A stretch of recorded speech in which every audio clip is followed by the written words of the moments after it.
Briefly, before Her Excellency, the President of the United Republic of Tanzania arrives. So when we commence, I'm really happy to see you all. We have three speakers at the beginning, and once we finish these three speakers, as you can see in the program that you have with you, all of you, I know and I understand you're seated by the order of presidents, so you will come and greet the president in that order.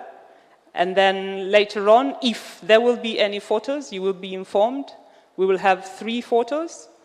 And later on, we will join the president for dinner in the other room. So I'm really looking forward to a great evening. So ladies and gentlemen, do enjoy. Thank you very much.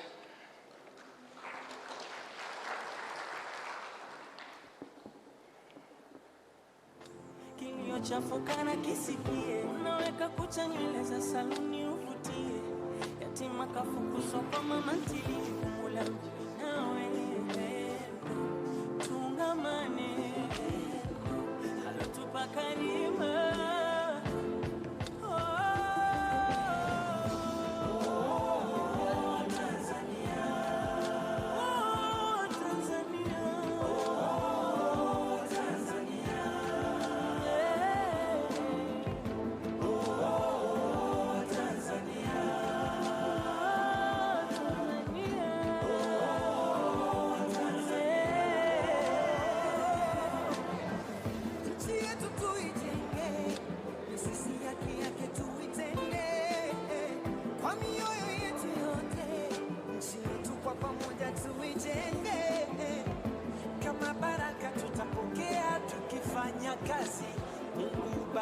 Wanaopiga kazi Tanzania ni fursa, wengine ni vita, vita vya siasa visiturubuni.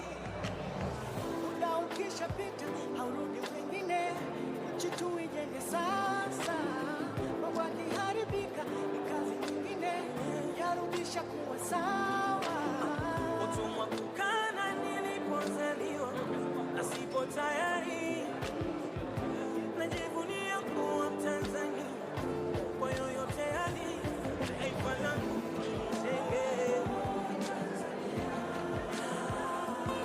Kwa wetu tuombe.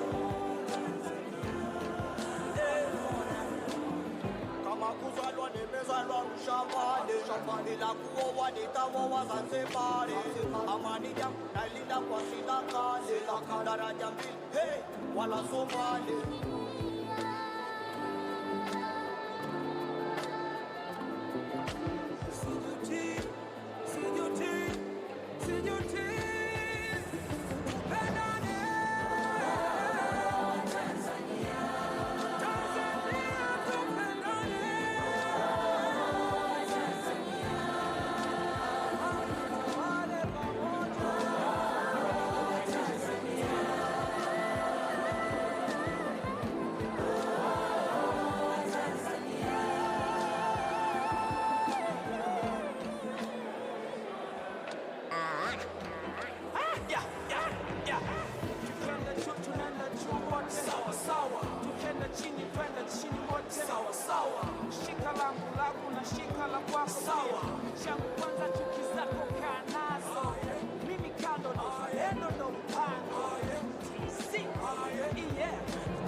Tuangazia tagizani, na wala sijuti kuzaliwa Tanzania.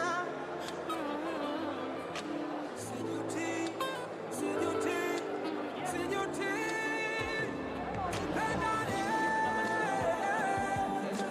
Tanzania ndio nchi yangu, maadili, weledi, mambo ya taifa langu.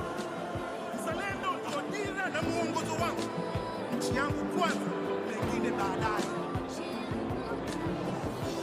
Kuna deni kubwa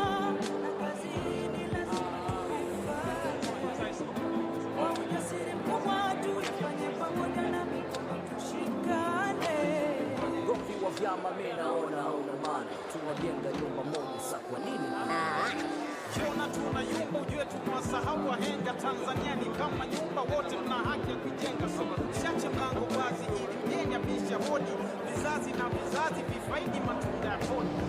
Najivunia Tanzania wenye power, na uaminia upendo ndio dawa. Tushikilie na usibonyonge, tujisifie sehemu yoyote.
Tofauti zetu zisibadilike tu. Tanzania wangu ni muungano wetu, na tofauti zetu zisibadilike tu. Tulinde, tudumishe, tulinde Tanzania.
Uzalendo zingatia, tusisikize maneno kuambiwa.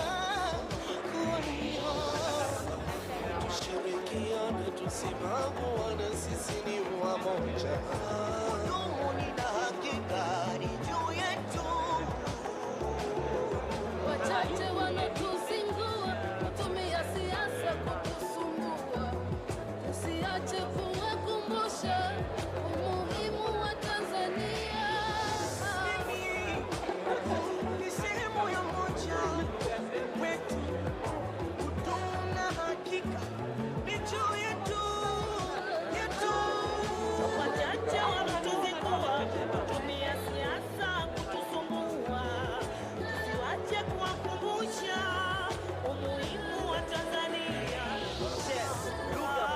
Kabila 120, hii ni hoja, utu, utamaduni na kujiamini.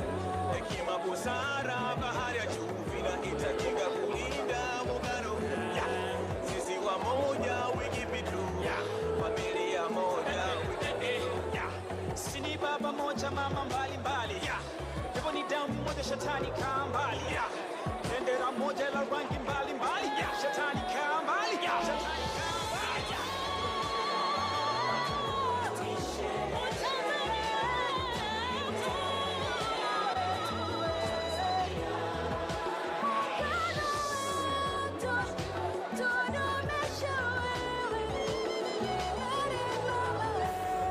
Asante Karuna.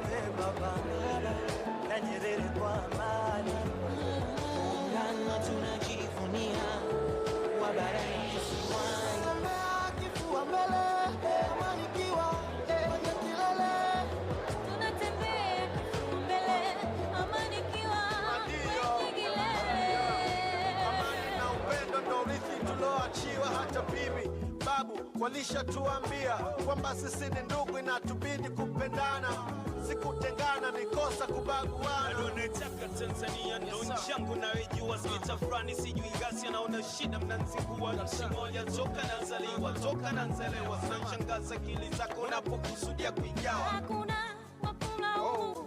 ikiharibika, Muungano Tanzania sisi wote runs of magic attraction. Nadhuru kwenye kaburi la babu yendo analia, nyeusi itakuwa nyekundu bendera ya Tanzania. Wasisi wakitoa machozi, umekufuru dunia. Oh my God, hivi mnafuata wosia walotuachia?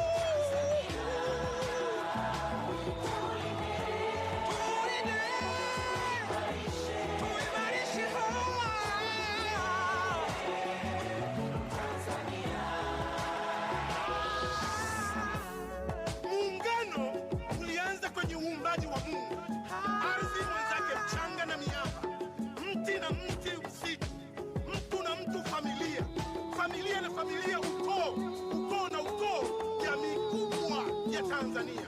Utanzania wetu ni muungano wetu. Neno ningejua siku zote mwisho safari.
Please rise.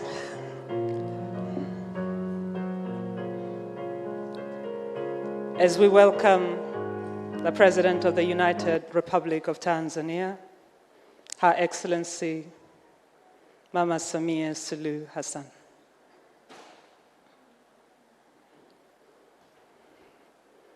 Your Excellency, you may have a seat.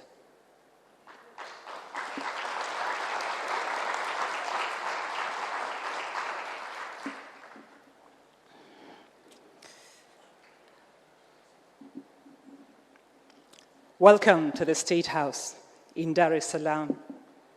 It's a beautiful day, the 24th of January 2022, and we are happy to host the New Year Diplomatic Sherehe Party. And with you today, Your Excellency the President, we are happy that we've been joined by Ambassador Liberata Mulamula, who is the Minister for Foreign Affairs and East African Cooperation.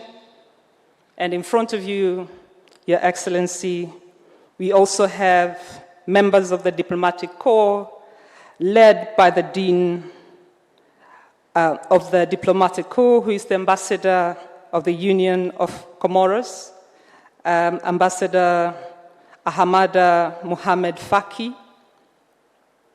And this evening, to provide us with the welcoming remarks, Your Excellency, allow me to welcome Her Excellency, Honorable Liberata Mulamula, Minister for Foreign Affairs and East African Cooperation.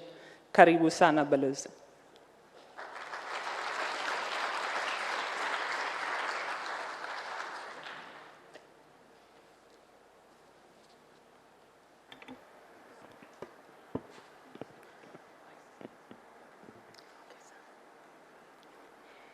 Your Excellency Samia Suluhu Hassan, President of the United Republic of Tanzania, Your Excellency Hamada El Badoui Mohamed Faki, Ambassador of the Union of the Comoros and Dean of the Diplomatic Corps, Your Excellency Ambassador Joseph Sokoine, Permanent Secretary of the Ministry of Foreign Affairs and East African Cooperation, Ambassador Fatma Rajabu, Deputy Permanent Secretary of the Ministry of Foreign Affairs and East African Cooperation, Your Excellencies, members of the Diplomatic Corps, distinguished colleagues, heads of the Department of the Ministry of Foreign Affairs and East African Cooperation here present, honorary consuls, ladies and gentlemen.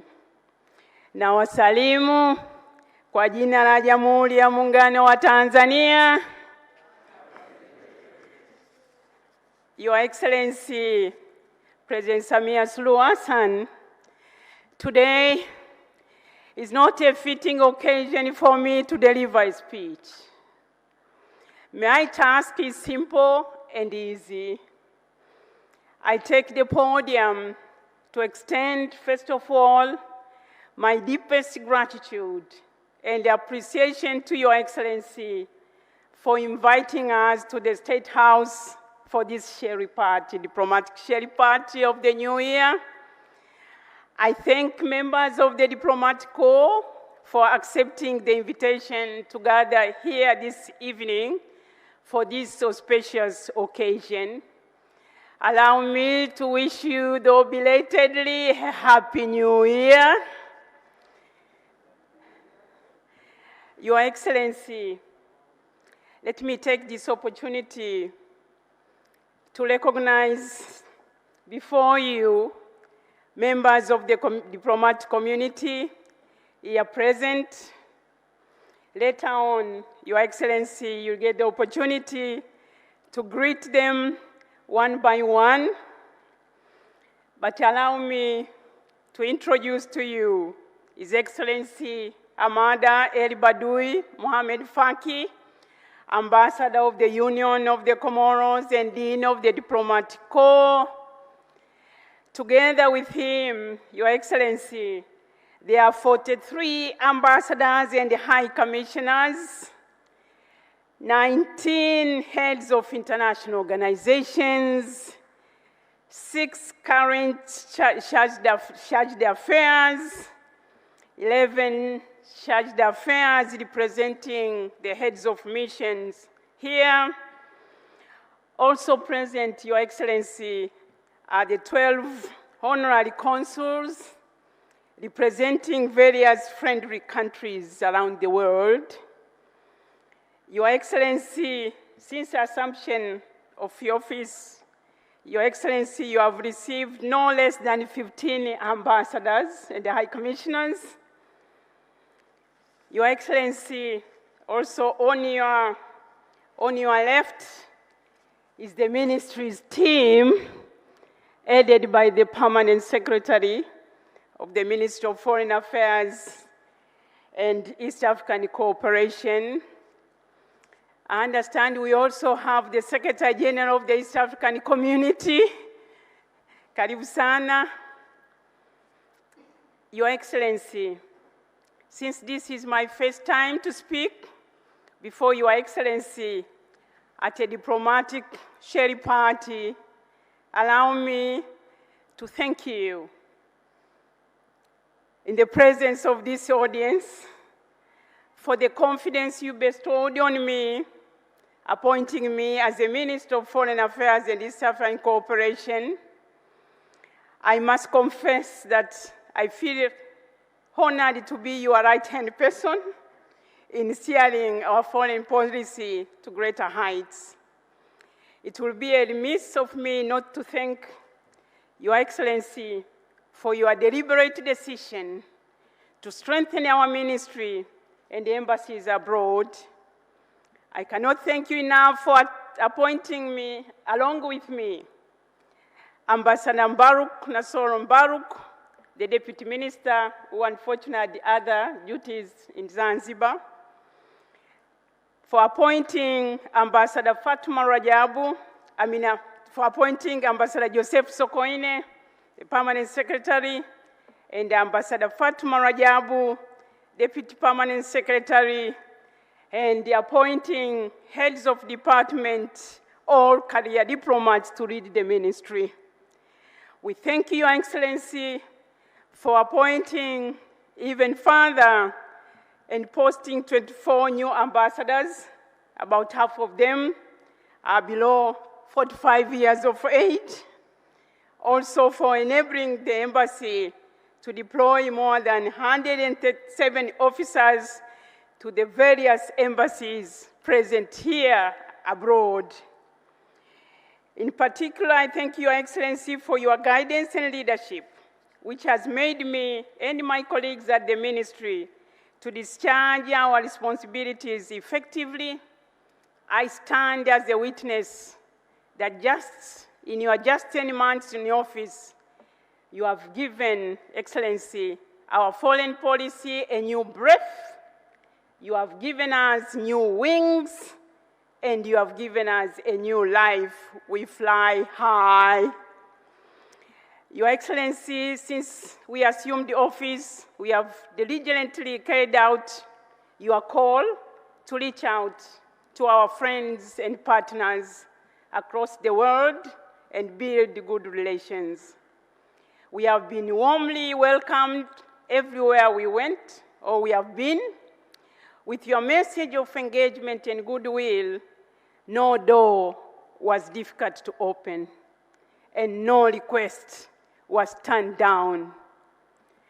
Your Excellency, let me also say that since my appointment, I've had an opportunity to engage with members of the diplomatic community as a group, at the bilateral level, at the multilateral level. We held political dialogue with the European Union. We have celebrated together the African Day and national days. Excellencies, we have also coordinated a number of bilateral meetings with other ministries. And on behalf of the ministry, I would like to thank members of the Diplomatic Corps for their cooperation and support extended to us, and for the active and constructive engagement with the government and other stakeholders.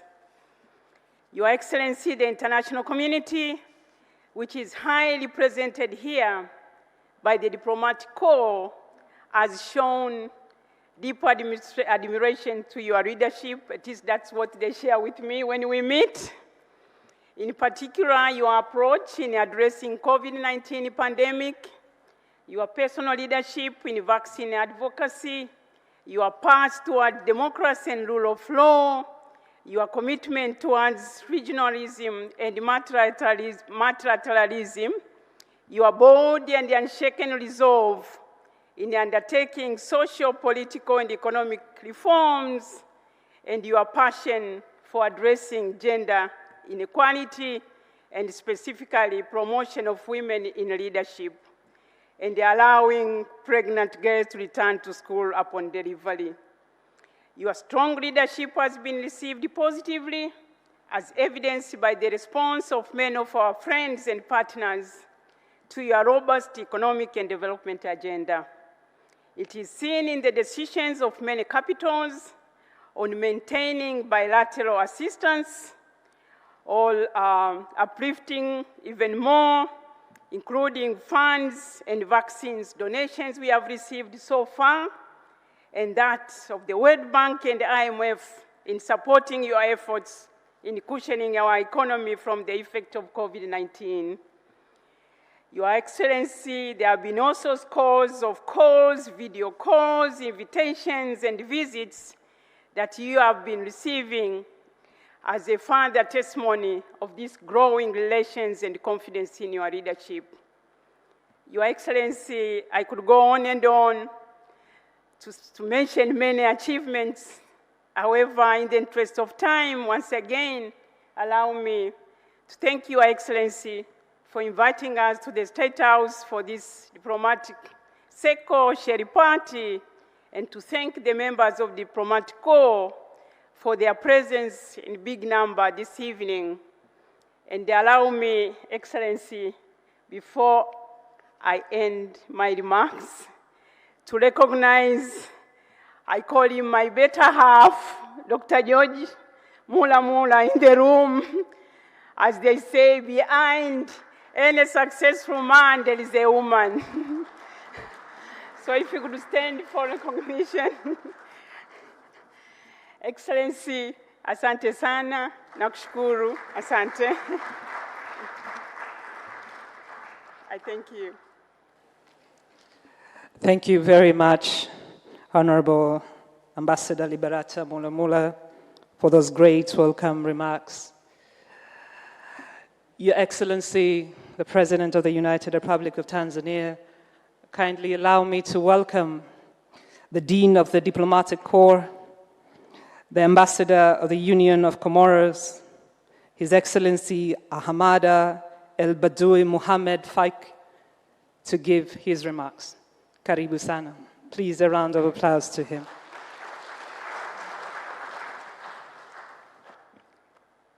Bismillahirrahmanirrahim.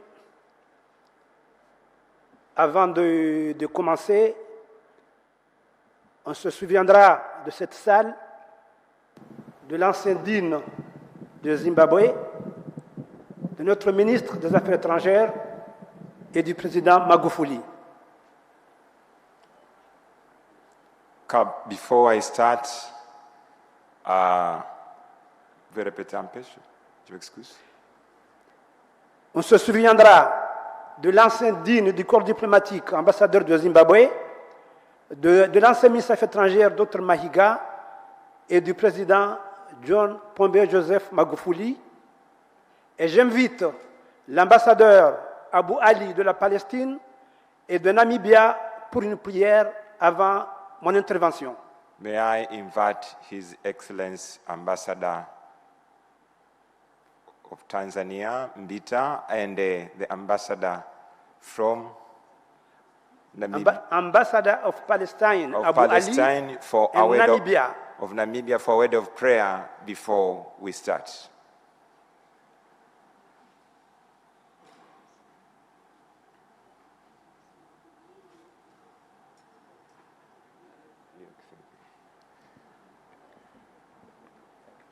Bismillah ar-Rahman ar-Rahim.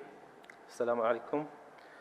Her Excellency Mama Samia Suluhu Hassan, President of the Republic of Tanzania, Excellency Minister Liberata Mula, Minister of Foreign Affairs, Excellencies, my brothers, I would like to start with Bismillah ar-Rahman ar-Rahim.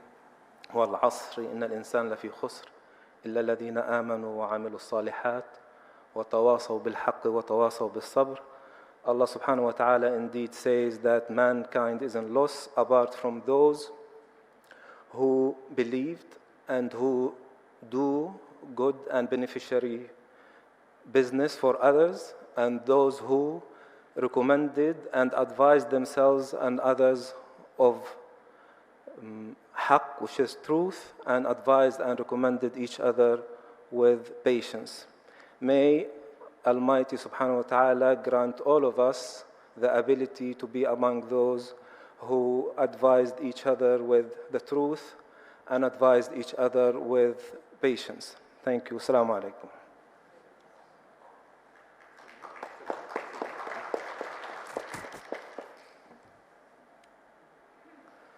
Your Excellency, Samia Suluhu Hassan, President of the United Republic of Tanzania, Minister of Foreign Affairs, Madam Mula Mula, all Excellencies, let's bow our heads and pray.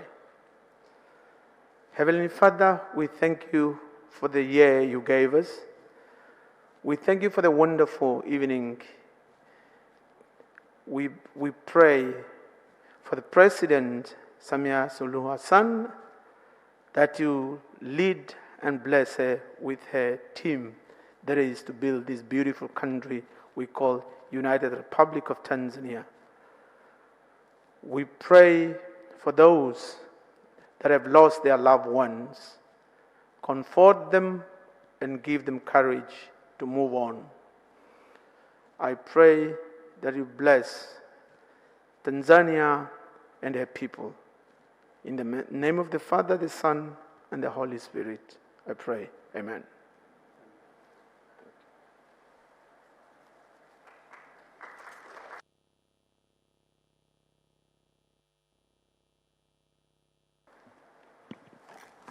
بسم الله الرحمن الرحيم الحمد لله رب العالمين والصلاة والسلام على أشرف المرسلين سيدنا ونبينا محمد صلى الله عليه وسلم أما بعد. Excellence, Madame Samia Suluhu Hassan, Présidente de la République unie de la Tanzanie. Your Excellency, Madame Samia Suluhu Hassan, the President of the United Republic of Tanzania.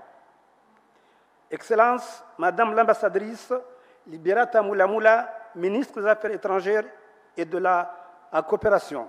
Your Excellency, Liberata Mulamula, the Ambassador and the Minister for Foreign Affairs and International Cooperation.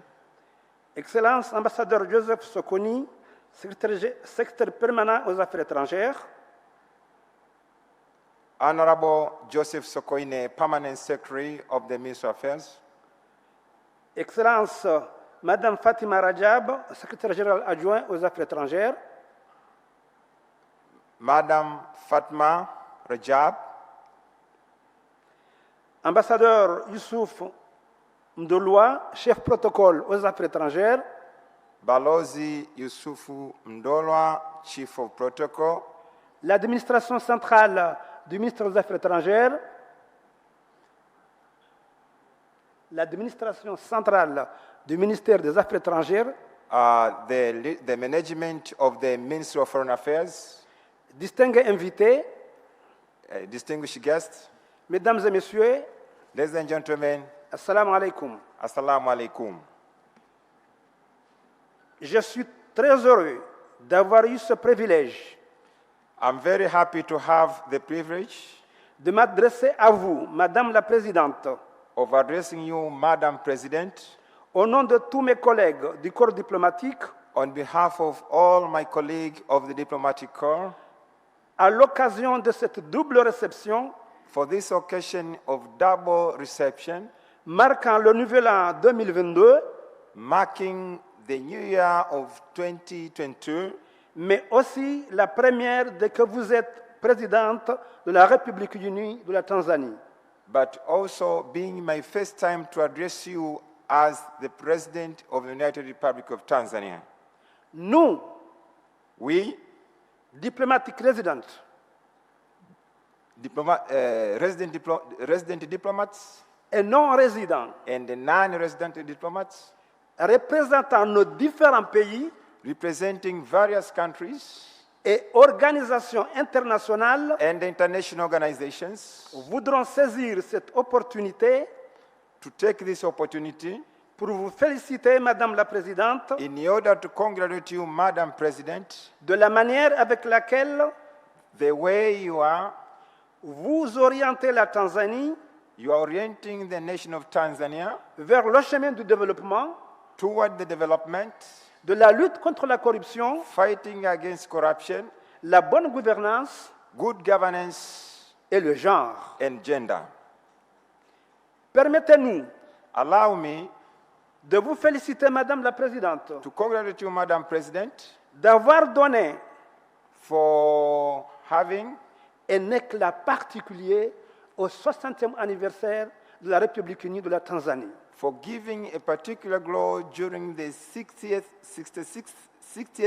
anniversary of the independence of Tanzania, qui nous a permis which have allowed us de mesurer à juste titre to see son évolution the evolution depuis le père de l'indépendance jusqu'à nos jours. since you have the independence up now. Cependant, However, Madame la Présidente, Madam President, connaissant vos soucis knowing your concerns et vos engagements personnels and the personal commitment pour améliorer les conditions to de vie, improve the lives of Tanzanians, nous saluons vos efforts we salute your tireless efforts pour parvenir à des résultats avec un temps record. to achieve these achievements promptly. Madame la Présidente, Madam President, permettez-moi aussi allow me also d'illustrer quelques points forts qui ont marqué le travail effectué depuis que vous êtes présidente. to illustrate some of the key points that have marked the work done since you became president. La gestion du Covid-19,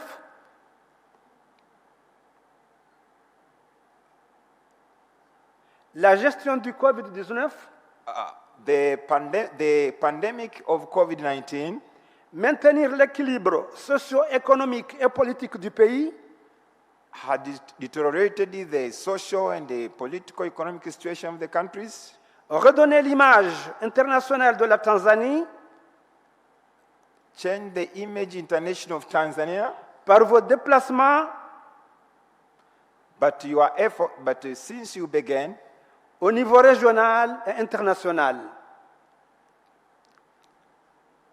In the region and international visits. ça va aussi. Réception des divers émissaires provenant d'horizons différents. You have you maintained the socio-economic and the political situation of Tanzania.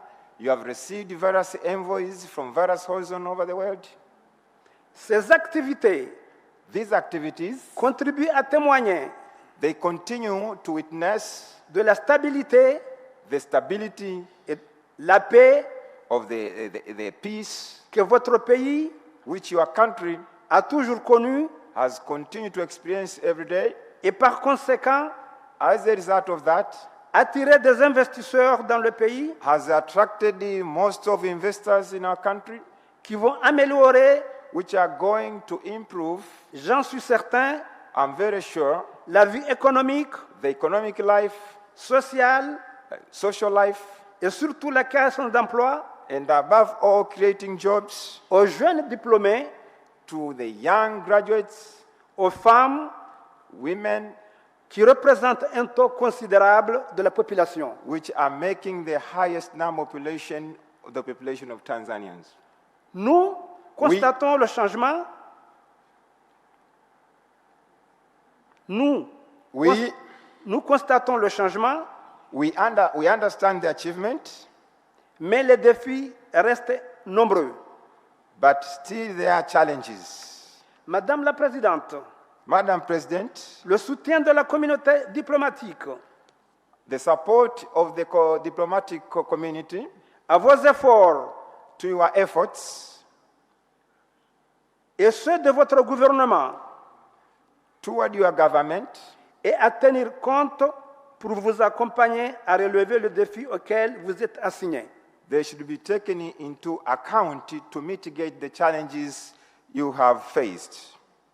Madame la Présidente, Madam President, je voudrais vous exprimer I want to express to you notre appréciation our appreciations auprès de votre gouvernement to your government, et aux citoyens even de votre beau pays even the citizens of your country, pour le soutien, for the support, l'amitié, friendship, l'hospitalité hospitality, qui nous a été offert which they have given us pour faciliter notre mission in order to facilitate our mission, et nous sentir chez nous. and we feel at home.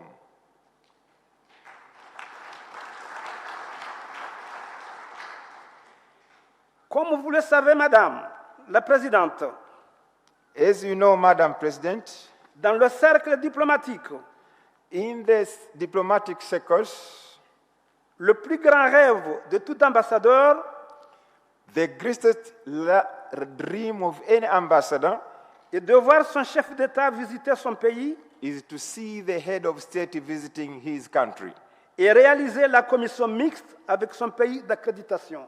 and carry out the joint commission with his country of accreditation.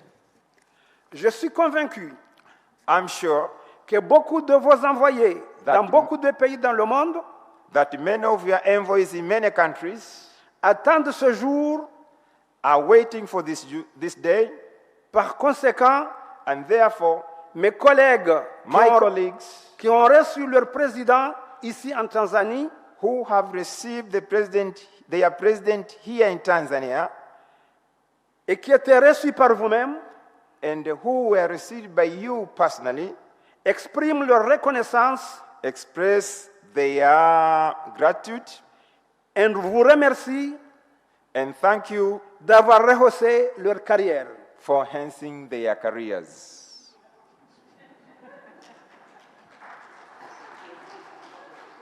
Je suis convaincu, I'm sure au nom de mes collègues, that on behalf of all my colleagues, nous sommes disposés we are ready à soutenir vos initiatives, Madame la Présidente, to support your initiatives, Madam President, qui demanderont notre apport. that will require our input.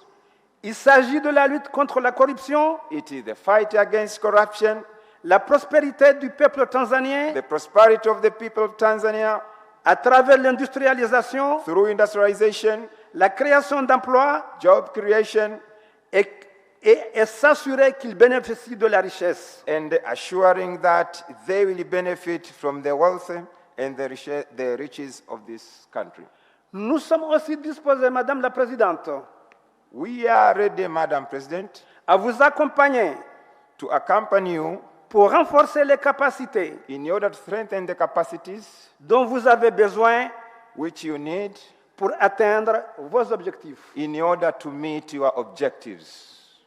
Enfin, Finally, Madame la Présidente, Madam President, qu'il me soit permis, allow me, au nom de mes collègues, on behalf of my colleagues, de présenter nos félicitations to present my congratulations à Madame l'ambassadrice Liberata Mulamula, to Madam Ambassador Liberata Mulamula, ministre des Affaires étrangères Minister of Foreign Affairs et de la coopération, and International Cooperations, qui a nettement for the cooperation which clearly et amélioré, had improved, dynamisé,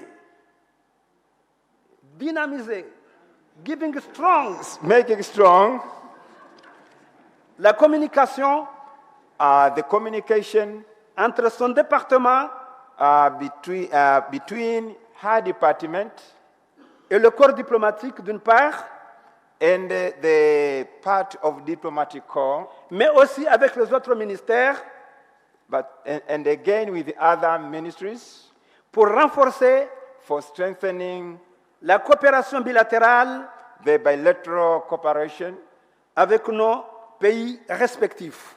with our respective countries. Je voudrais lui renouveler I would like to, Madame la Présidente, le soutien et la coopération de la communauté diplomatique, Madame la Ministre.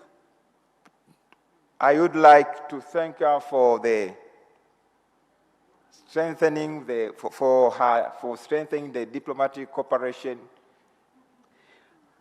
Pour conclure, in conclusion, Madame la Présidente, Madam President, la communauté diplomatique, the diplomatic community, demande votre soutien want your support pour la mise en application in order d'une façon effective in order to cooperate in an effective way, but also for the VAT.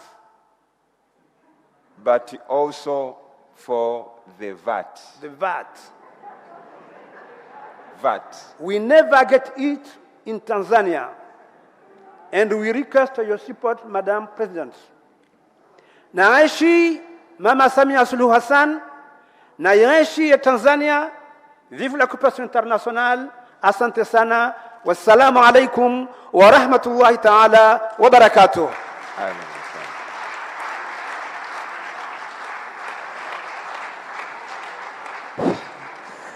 Thank you very much. Please, another round of applause to the Dean of the Diplomatic Corps. Your Excellency Ahmadiyya Mohammed Faki, thank you so much for those great remarks.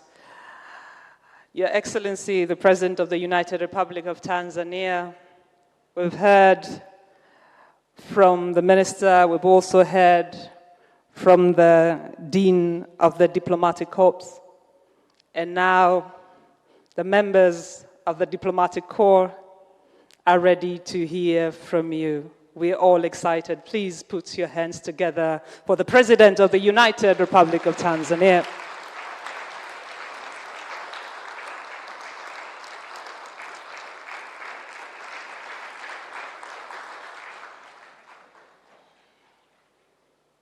Please be seated.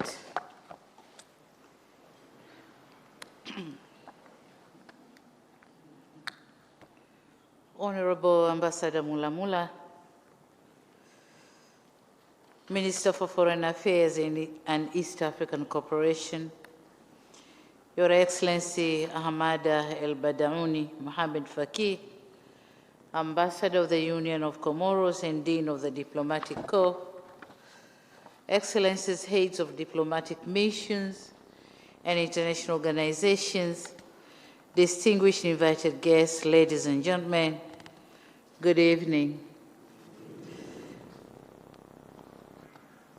Since we are meeting here for the first time in this setting, I welcome you all to the State House. I thank you for accepting my invitation to attend this traditional event to commemorate the end of 2021 and welcoming the year 2022. I know I've met you, some of you, in some other occasions, but this is the first time we meet all together. It is my hope that I will have an opportunity to continue meeting all of you again as the year progresses.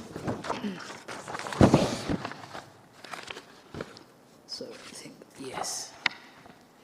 In any case, I'm gratified by the continued cooperation and mutual understanding that exists between us. We have witnessed outstanding levels of cooperation in the year 2021, and I thank each of you for playing your part to ensure that our relations are strengthened and nurtured.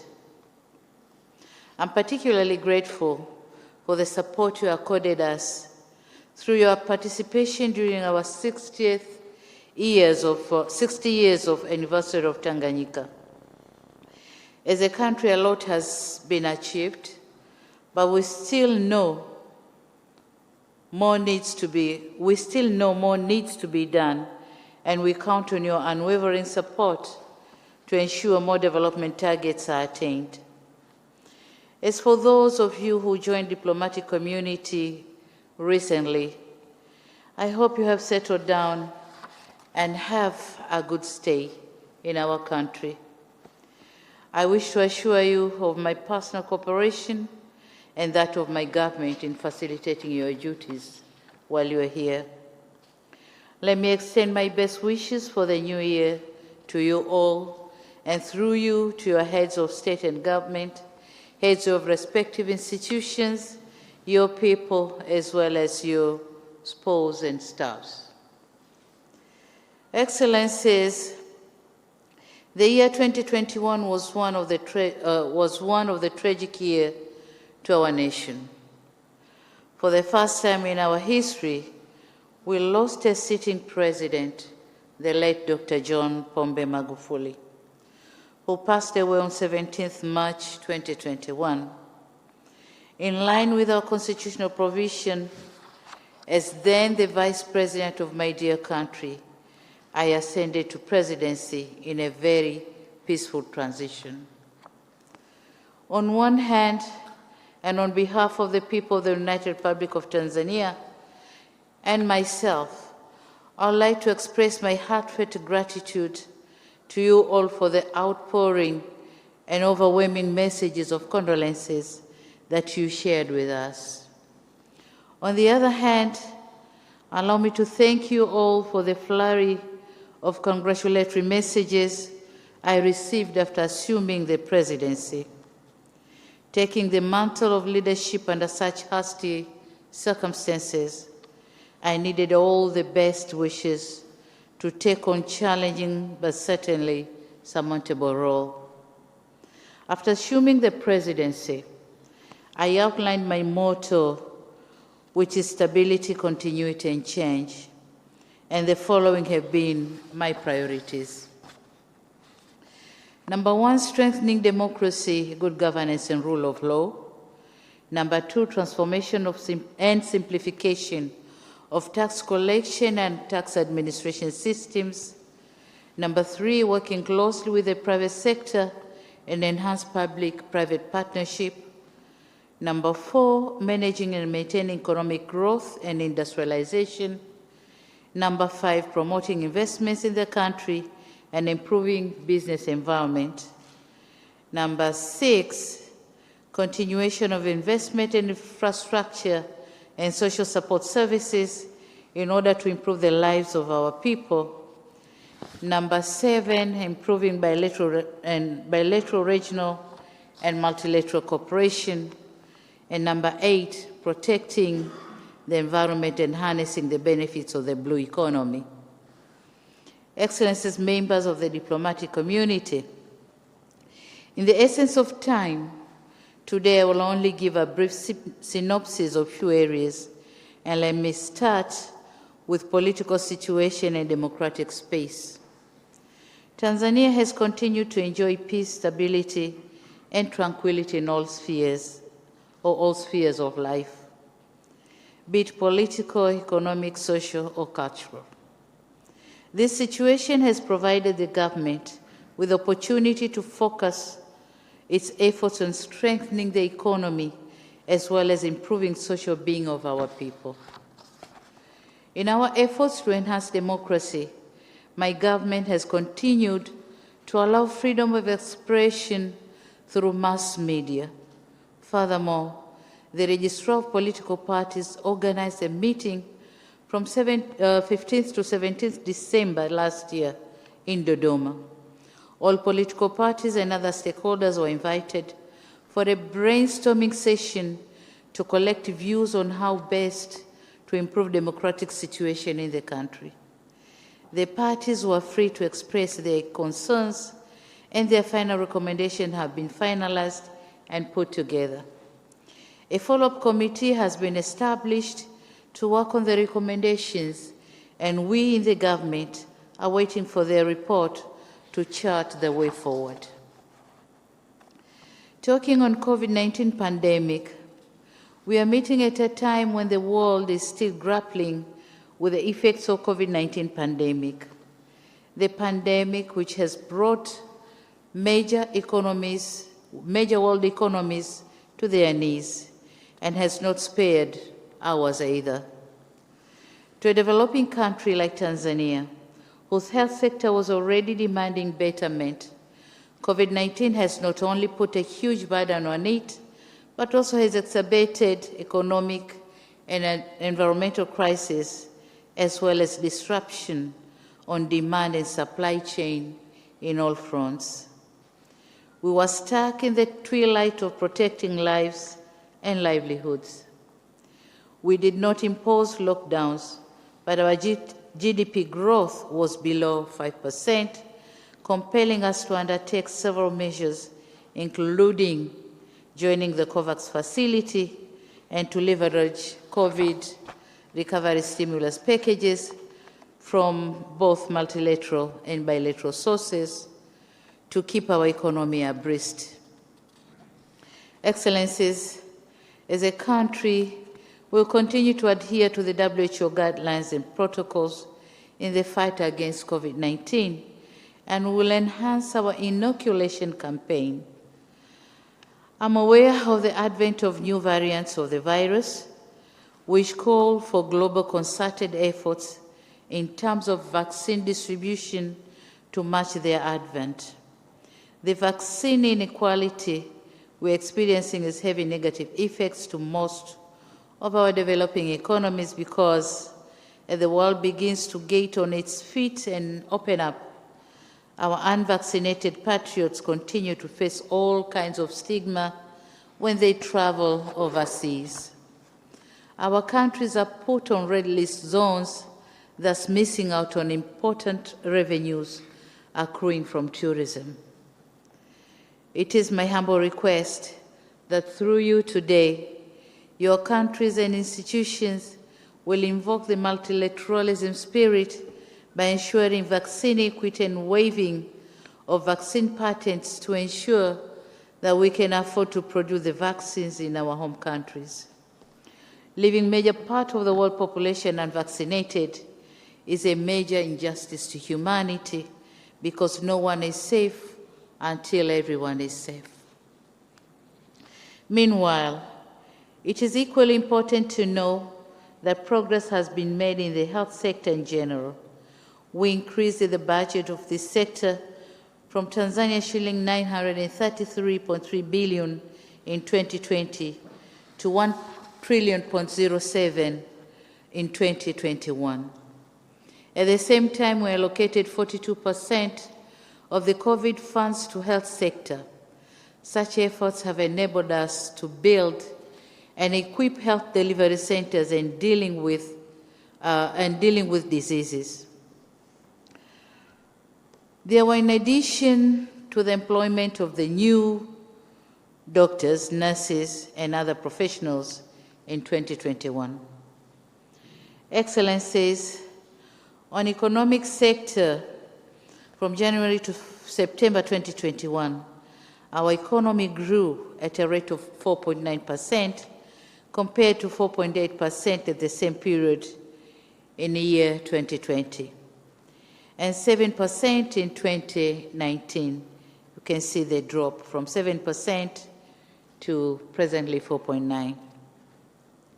Like elsewhere, the drop was caused by the COVID-19 outbreak that hit the world. However, the outbreak looks promising as most of the macroeconomic indicators are improving. The inflation rate has remained within the target of 3 to 5% for 2021-2022, and it is in this line, it is in line with the East African Community and Southern African Development Convergence criteria. The overall lending rates are averaged at 16.40%, decreasing from 16.65% and 16.61%, respectively, in 2020 and 2019. However, the negotiated lending rates, or lending rates charged to prime customers, remained unchanged at around 14%. In reviving our COVID-hit economy, we injected the recovery stimulus package. We remain grateful to the IMF for the soft loan of US dollar 467.3 million, which were injected in areas that directly impacted the socio-economic livelihood of our people to recover areas that were badly hit by the pandemic, such as tourism sector. To ensure transparency and accountability, I publicly declared how the government planned to spend the funds. A significant amount of the fund was injected in key areas of education, health, and water, as they form an important part in the fight against COVID-19 and other communicable diseases. With the onset of the rollover of the COVID-19 vaccines, trade and transportation activities have reopened. I'm happy that things are taking good shape at this time.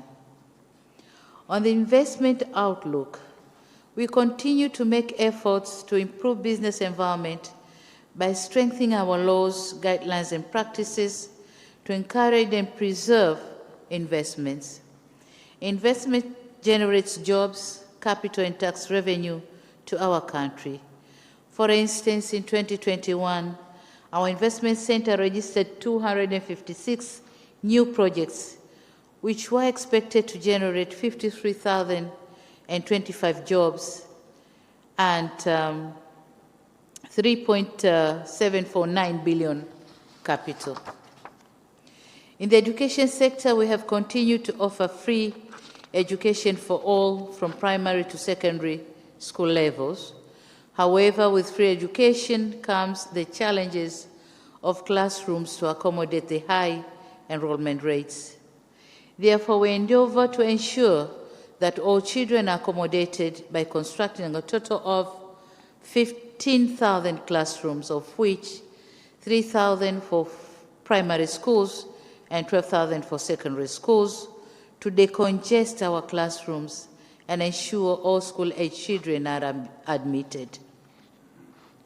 Meanwhile, we were also able to hire 6,949 teachers for primary and secondary schools, but our challenges still lies in hiring more teachers, getting more textbooks and laboratory equipment, as well as other teaching and learning materials in our schools.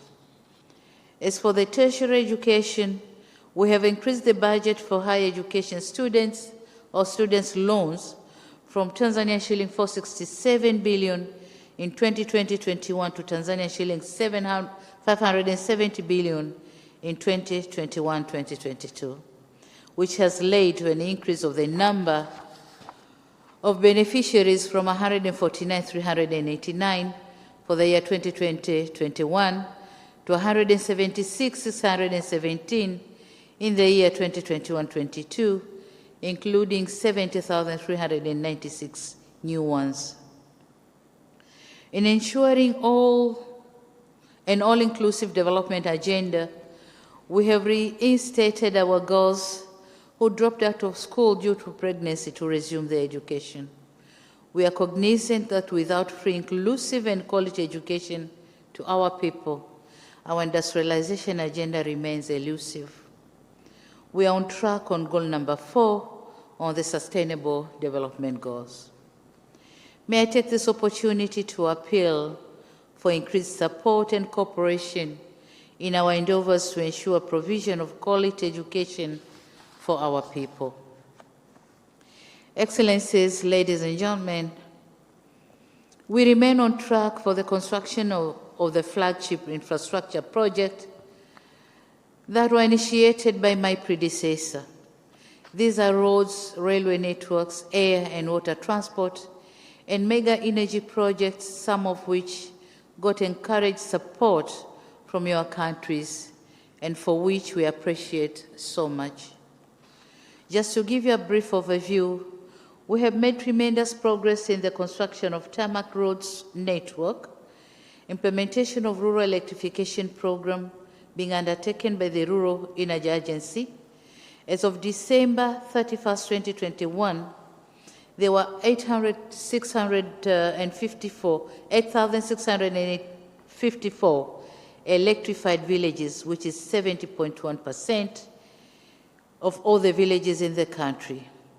We hope to electrify 9,698 villages by June 2022, which accounts to 78.4%. Other efforts on electrification programs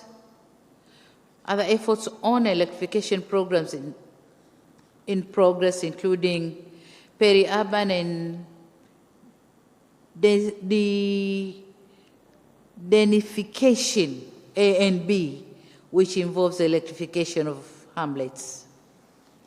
We have also continued strengthening our airline fleet by the purchase of 1 cargo plane, as well as the acquisition of 8 water vessels, which will be distributed equally to each part of the Union to spearhead the blue economy. I want to specifically thank IFAD for their help and guidance in the acquisition of these vessels. On another note, the construction of the Standard Gauge Railway is also advancing. Lot 1 and 2 are almost done, and we have commenced the construction of 368 kilometers of Lot 3 from Makutupora to Tabora, where we have already made advance payment. 164 kilometers from Tabora to Isaka, which is Lot 4, whereby the procurement process is ongoing. Construction of 341 kilometers from Mwanza to Isaka of Lot 5 is ongoing, and we are at 4% of construction. We are equally on progress on the construction of Julius Nyerere Hydropower Project, which is one of our core energy sources in our industrialization drive. The dam is set to produce 2,115 megawatts, and so far, construction is at 53.2%. I'm taking keen interest on this project, not only for its economic viability, but also for its contribution to the preservation of our environment. Upon completion, the project will significantly contribute to the achievement of our ambitious national determined contribution, whereby we committed to reduce emission between 30 to 35% by 2030, which is equivalent to 138 to 153 million tons of carbon. We committed ourselves to such an ambitious NDC because we are already experiencing the negative effects of climate change, especially a change in our rain patterns, causing dry spells, which threaten the livelihood of our livestock, food shortages, and erratic climate effects, such as floods, rising temperatures, and sea level siltation, and others. I want to assure you that we are monitoring the situation closely, and there is no cause for early alarm, as we have sufficient food reserve in case this shortage threatens overall food security. In terms of erratic climate effects, we have authorities to keep us on alert on the negative effects. It remains our hope that developed countries will raise above rhetoric in this matter and move swiftly and urgently to fulfill their financial commitments by unlocking climate finance and implement technology transfers that will trigger our planned targets for combating climate change. Excellencies, talking on bilateral cooperation, as a resource-constrained nation, isolationism is not a foreign policy option for us. We are fully aware of the limits of our capacity to implement these priorities. We therefore take partnership with our friends and allies very seriously, as they afford us with meaningful headways in the implementation of our development agenda. In that regard, I'm pleased of the progress we are making in fostering bilateral cooperation with each of your countries. And on regional cooperation, fostering regionalism is one of the key tenets of our foreign policy. We place firm belief on the role of regional and sub-regional organizations to address regional challenges and attain collective developmental aspiration in areas of peace and security, democracy, trade and investment, infrastructural and social sectors. It is for this reason, and of course other considerations, that during the EAC Virtual Summit in December 2021, we agreed in principle on the admission of the Democratic Republic of Congo as the 7th member of the regional bloc. We believe that the inclusion of DRC would be beneficial to our integration. In the same spirit, I'm glad to have taken the mantle of leadership at a time when the region is relatively peaceful, save for some pockets, such as the situation in Mozambique. As you may be aware, Tanzania is part of the SADC mission, mandated by the extraordinary SADC summit that took place in Maputo on 23 June 2021, where we have contributed troops to Mozambique. Good progress has been made since the deployment of the SADC mission in Mozambique, and Samim's mandate has been extended for 3 more months. Excellencies, trade is a very important building block for regional integration. As a nation, we continue to take various steps to remove impediments to trade with our regional allies. Ratification of the African Continental Free Trade Area by our Parliament is an important step in joining other African nations in the creation of a single African market of 100.2 billion consumers with a total GDP of US $3.4 trillion, which will effectively make Africa the largest free trade area in the world. On foreign policy review, we are on the final stage of revising our foreign policy to reflect the changes and new developments in the world while taking into account the existing good elements. The new policy will continue to focus on economic diplomacy and reflect on new developments such as blue economy, environment and climate change, digital economy, promoting Kiswahili as a tool for diplomacy and trade and diaspora engagement in the national development. We welcome the decision by UNESCO to adopt and commemorate World Kiswahili Language every 7th July. We are grateful for all those who supported this resolution. It means a lot to us because Kiswahili is not only a tool for everyday communication, but a beacon for shared cultural identities, historical values, and visions. We remain committed to work tirelessly to extend its use and continue inspiring the world with the rich values of the language. It is my sincere hope that the review of the policy will be a major step towards catalyzing our relationship in key areas of cooperation and partnerships across multiple sectors of the economy. We continue our mutual cooperation with your governments at the international fora as we are counting on your support and cooperation on issues of particular interest to our country and continent. Excellencies, you are aware that all government ministries, most departments and agencies have now moved to Dodoma.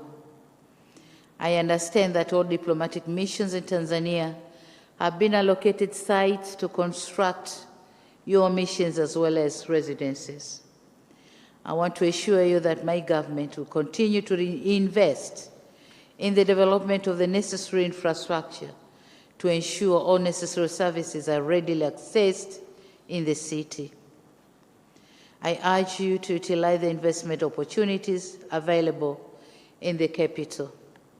I assure you that we have made efforts to warrant ease of doing business and creating a conducive environment free from bottlenecks like nuisance taxes, investment unfriendly policies, and loosening restrictions that limits growth of business and discouraging investment.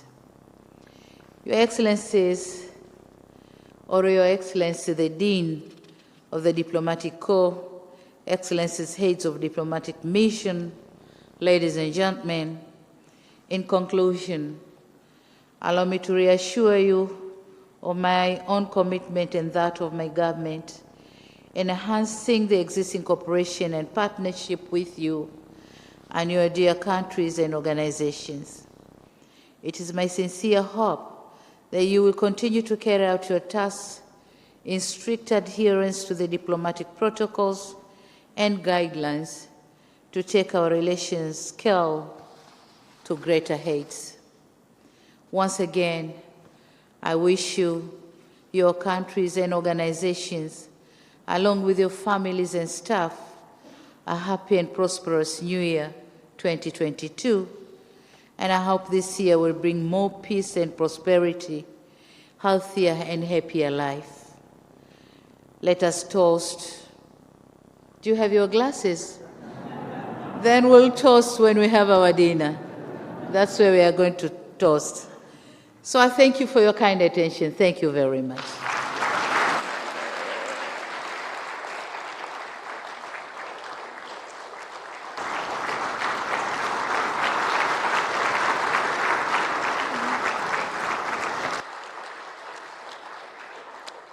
Thank you very much, Your Excellency, the President of the United Republic of Tanzania, for those great words. Even while you're seated, please, another round of applause.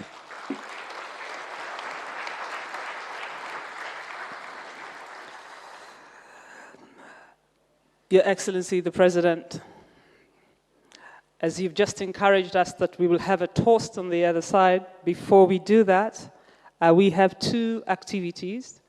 So we will have a photo session, but before that, we will have members of the diplomatic corps come and greet you one by one. And I would like to encourage your members, when you come forward, we will have 4 photographs taken outside. The first photograph will have all ambassadors and high commissioners. And then the second one, we will have chargé d'affaires. The third photograph will have representatives of international organizations. And then the fourth photograph will be honorary consuls. And last but not least, members of management from the Ministry of Foreign Affairs and East African Cooperation.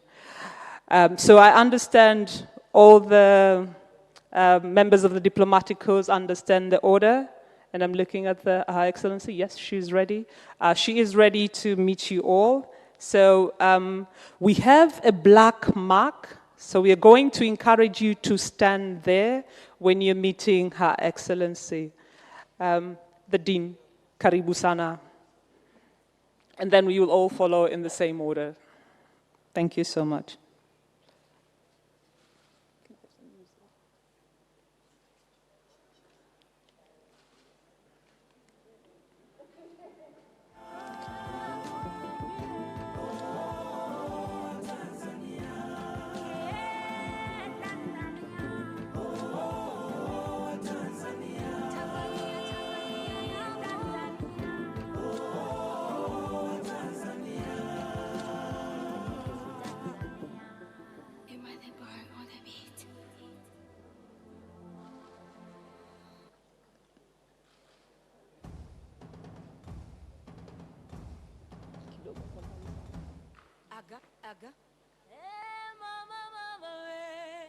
Tanzania yetu.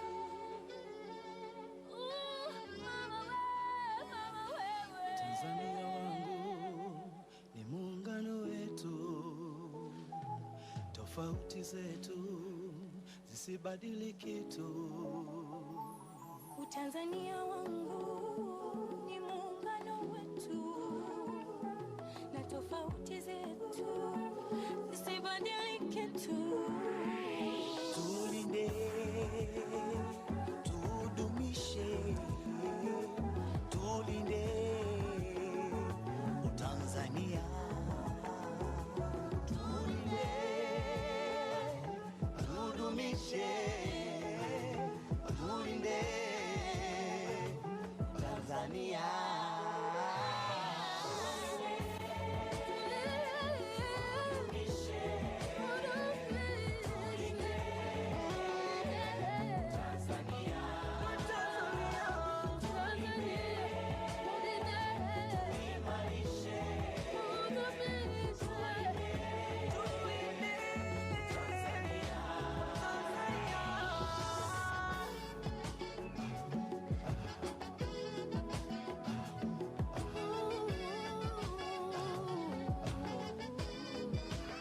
Walifanya kazi babu zetu zamani, wakaujenga msingi ulioishika amani.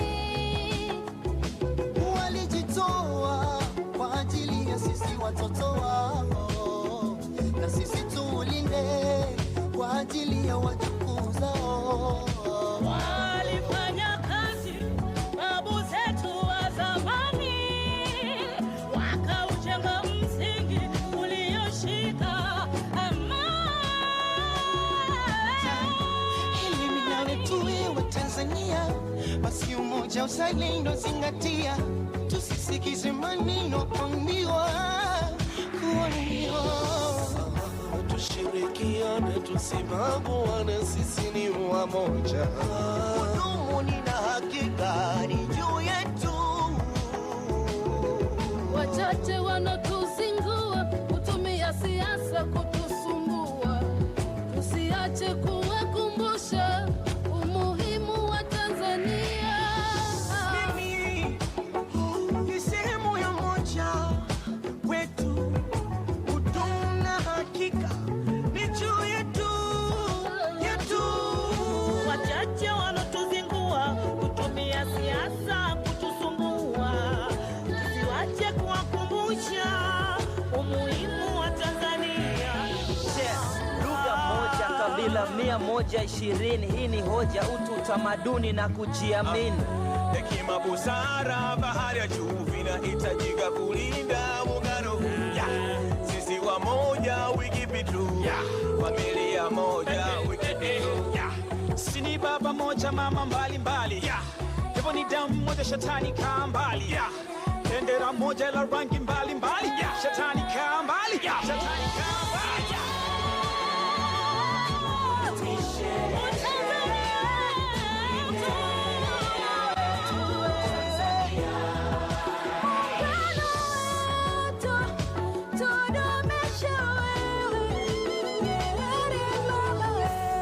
Asante Karume baba na Nyerere kwa amani.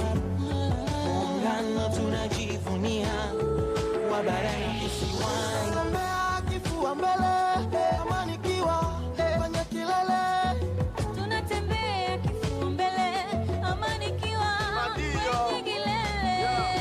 Amani na upendo ndo urithi tuloachiwa. Hata bibi babu walishatuambia kwamba sisi ni ndugu, inatubidi kupendana, sikutengana, ni kosa kubaguana. Bado nataka Tanzania ndo nchi yangu naijua, sitafurani sijui ghasia, naona shida mnanzingua. Nchi moja toka nazaliwa, toka nazelewa, zinashangaza akili zako unapokusudia kuigawa. Hakuna wakulaumu ikiharibika.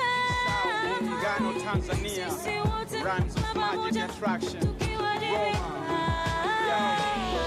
Na dhuru kwenye kaburi la babu yendo analia, nyeusi takwa nyekundu, bendera ya Tanzania. Wasisi wakitoa machozi, umekufuru dunia. Oh my God, hivi mnafata wosia walotuachia?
Tanzania wetu ni muungano wetu. Neno ningejua siku zote mwisho safari.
Members of the diplomatic corps, as you meet Her Excellency, please go ahead and kindly have a brief remark.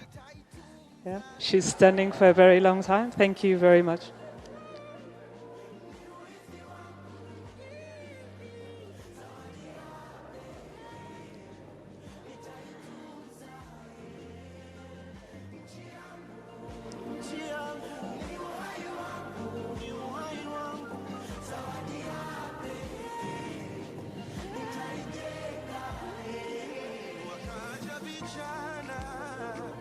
Wakasikilizana, wakasema hello, hello, Tanzania. Thank you.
Thank you.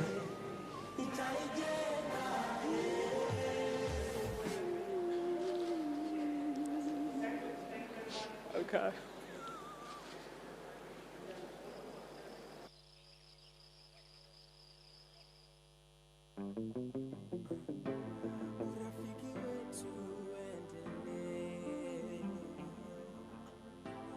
Udugu wetu usiangamie,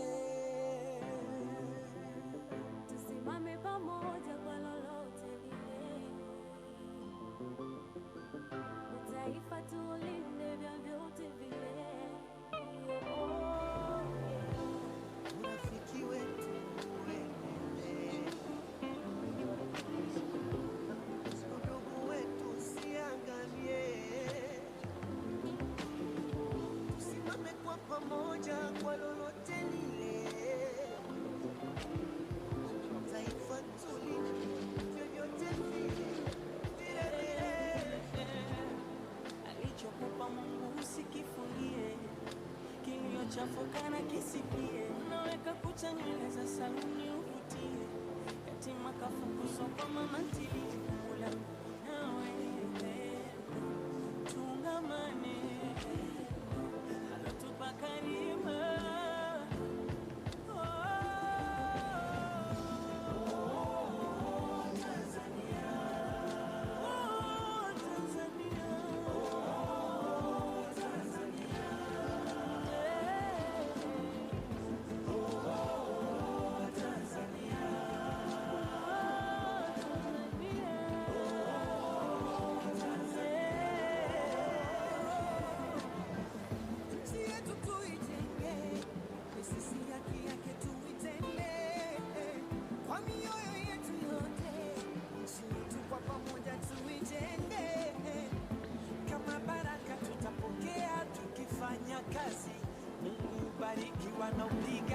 Thank you very much.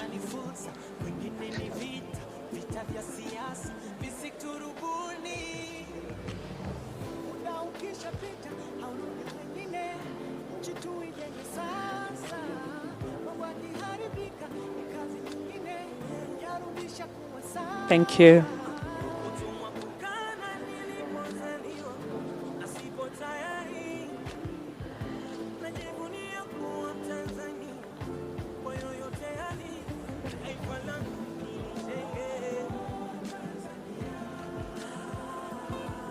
Thanks.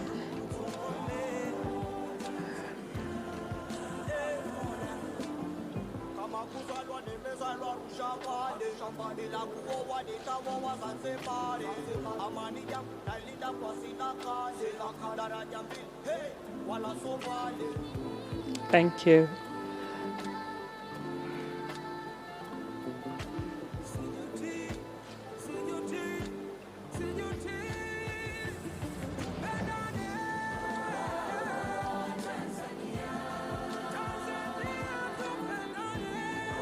Thank you.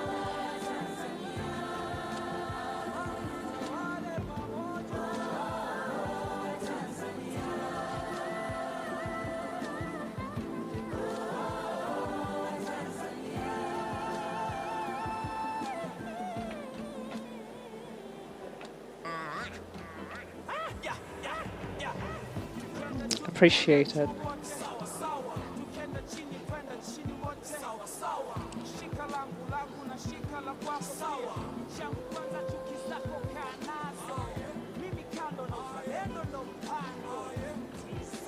Thanks.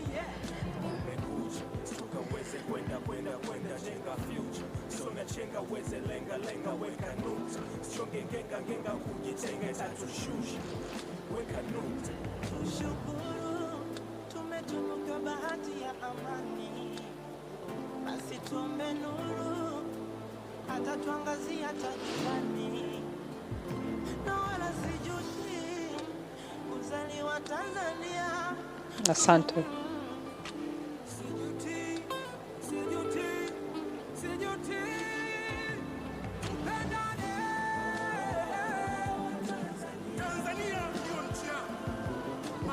Thank you. Uzalendo ndio dira na muongozo wangu. Nchi yangu kwanza.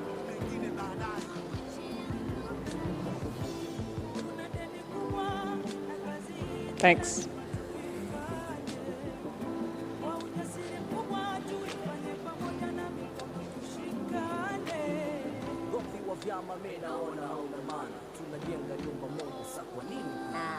Thanks.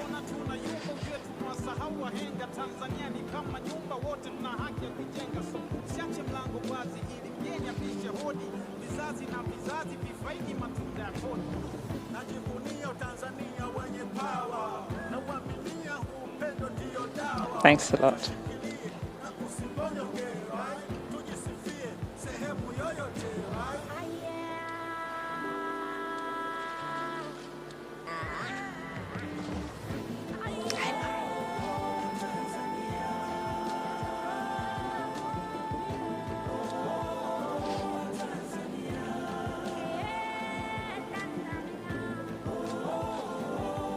Thanks.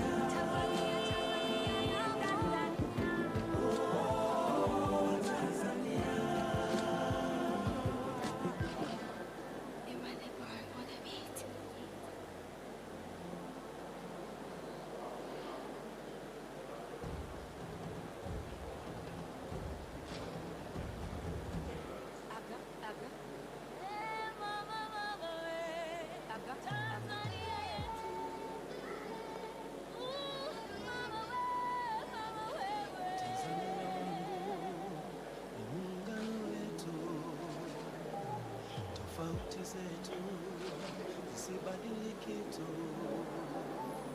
Tanzania wangu ni muungano wetu, na tofauti zetu zisibadilike tu. Thank you.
Asante.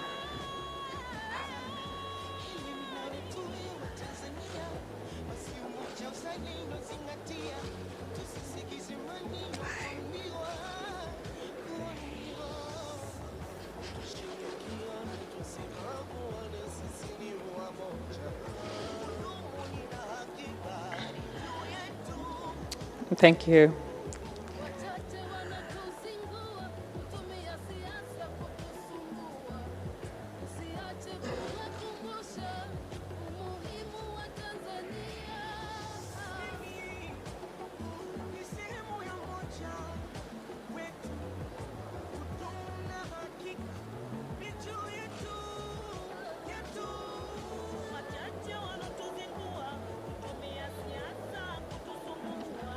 Thank you.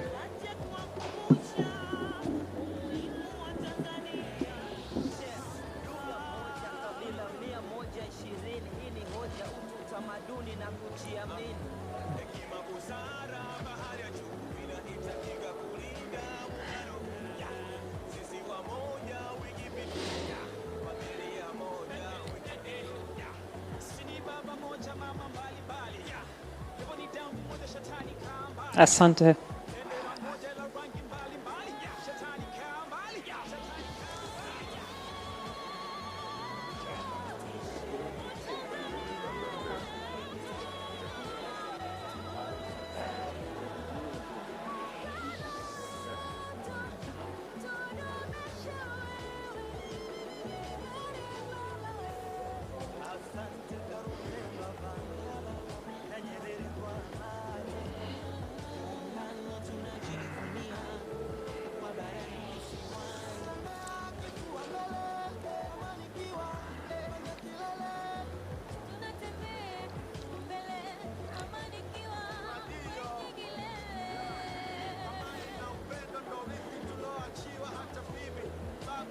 walishatuambia kwamba sisi ni ndugu, inatubidi kupendana, sikutengana, ni kosa kubaguana. Tanzania ndo nchi yangu naijua, sitafurani sijui ghasia, naona shida mnazingua. Nchi moja toka nazaliwa, toka nazelewa, zinashangaza akili zako unapokusudia kuigawa. Muungano Tanzania, brand attraction.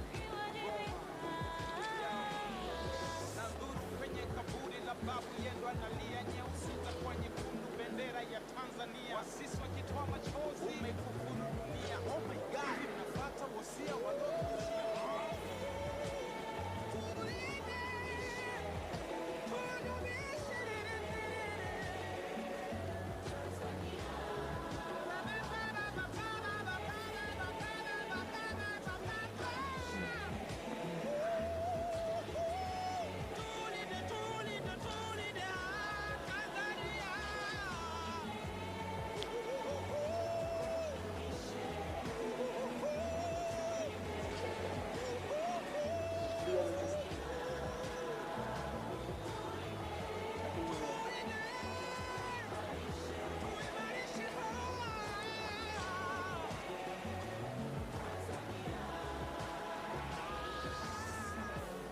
Muungano ulianza kwenye uumbaji wa Mungu. Ardhi mwenzake mchanga na miamba, mti na mti msitu, mtu na mtu familia, familia na familia ukoo, ukoo na ukoo, jamii kubwa ya Tanzania. Tanzania wetu ni muungano wetu. Neno ningejua siku zote mwisho wa safari.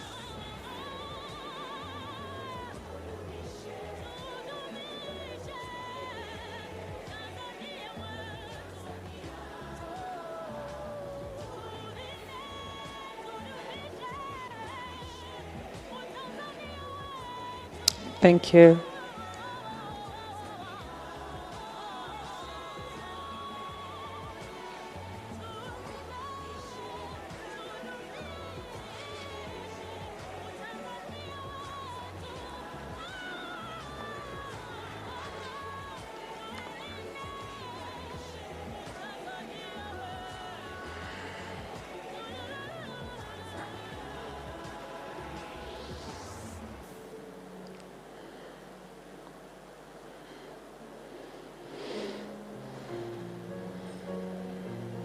Thank you.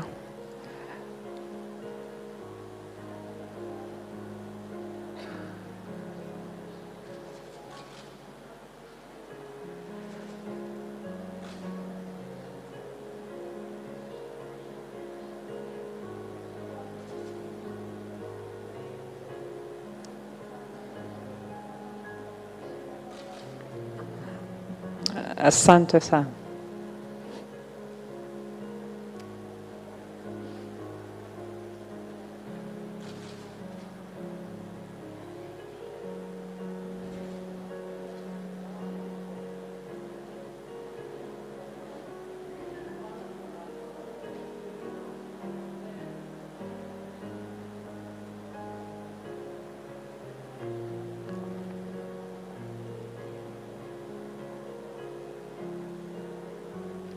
Thank you.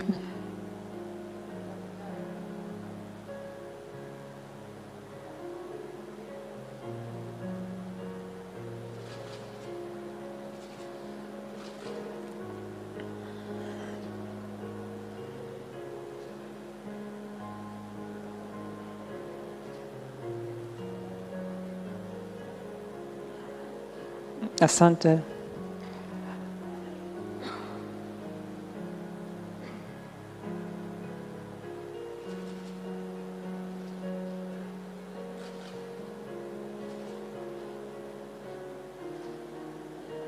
Asante.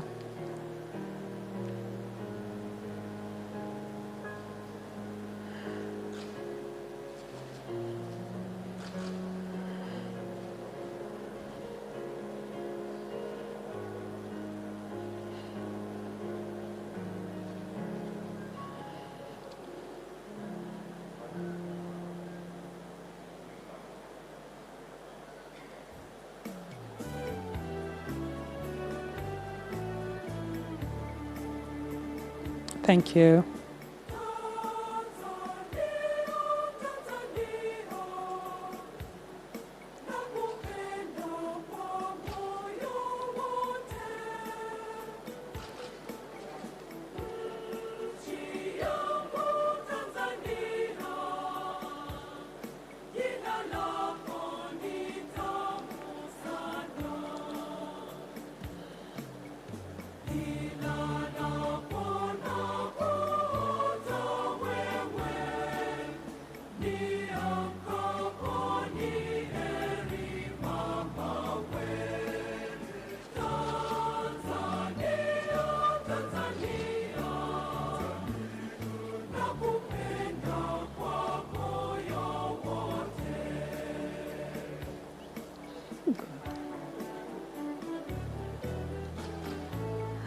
Thank you.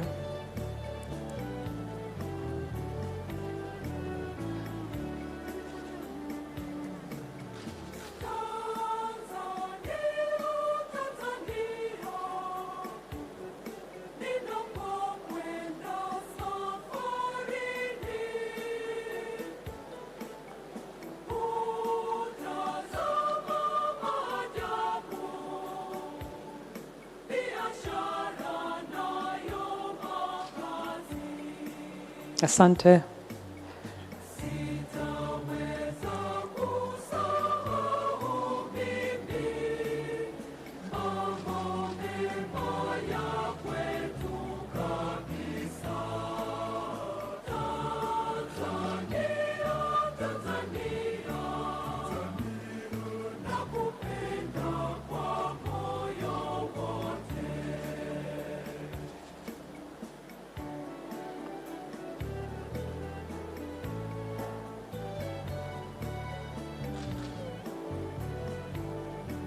Asante.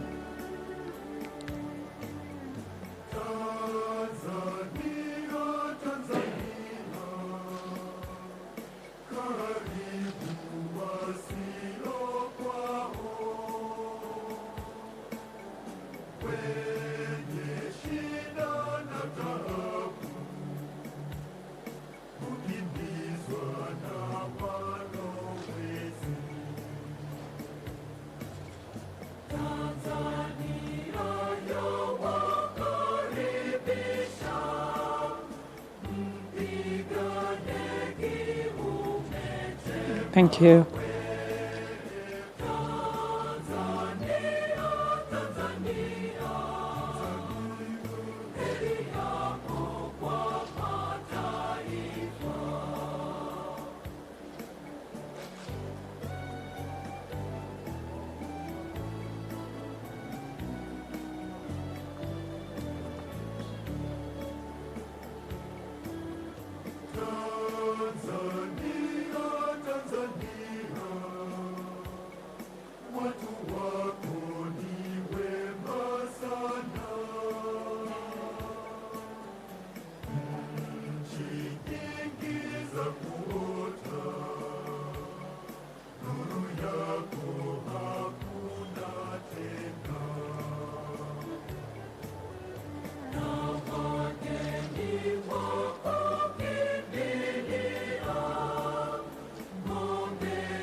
Thank you very much.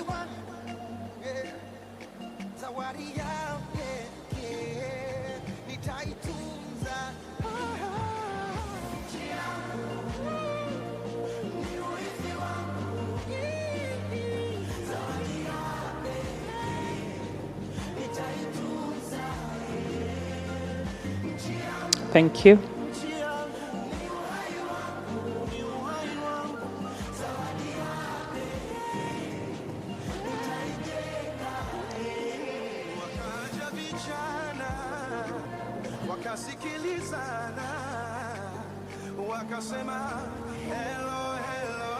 Thank you.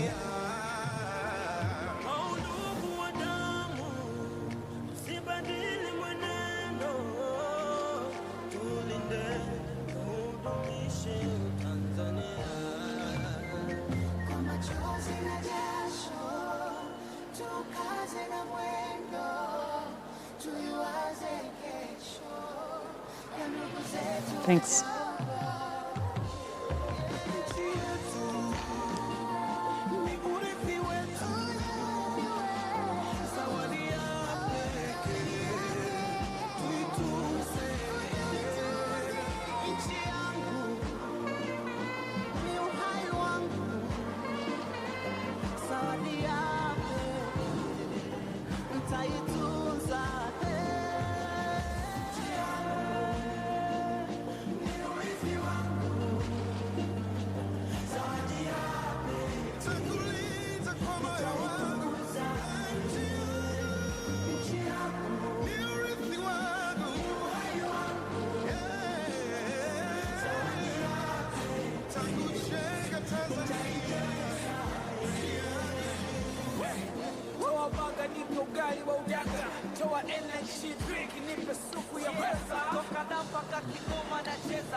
Thank you very much, Madam President. Please, a round of applause to the President. We thank you so much. I think you'll take a brief break, and then members from the Foreign Ministry, you can head out as she takes a seat so that you're ready for the next session of photos.